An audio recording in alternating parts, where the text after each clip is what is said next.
నకిలీ ఐపీఎస్ అధికారి వ్యవహారంపై పవన్ స్పందించారు. తన పర్యటనలో నకిలీ ఐపీఎస్ ఎలా వచ్చాడనేది ఉన్నతాధికారులు చూసుకోవాలని, ఆ బాధ్యత ఇంటెలిజెన్స్ డీజీపీ హోంమంత్రిదేనని అన్నారు. తనకు పనిచేయడం ఒక్కటే తెలుసని చెప్పారు. ఈ అంశంపై తన పేషీ అధికారులు డీజీపీ దృష్టికి తీసుకెళ్లారని అన్నారు.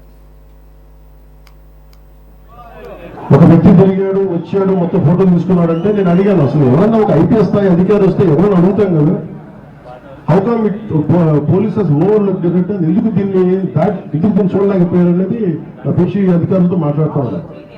ఇది కేవలం నాకు పనిచేయడం తెలుసు, రాష్ట్ర పోలీస్ శాఖ బాధ్యత, ఇది ఇంటెలిజెన్స్ శాఖ బాధ్యత, హోంశాఖ బాధ్యత, అలాగే డీజీపీ గారి బాధ్యత.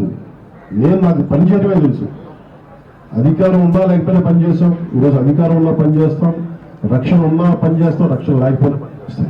అంటే వైకాపా సంబంధించిన కొంతమంది అధికారుల ప్రమేయం ఇందులో ఉందనే ఒక వాదన అయితే బలంగా బయటకు వస్తుంది. అంటే అది నాకు నేను వైకాపా విధానాలను ఎదిరిస్తాం, కానీ ఒక మాట మాట్లాడబోయే ముందు దానికి సరైన ఆధారం లేకుండా మాట్లాడకూడదు.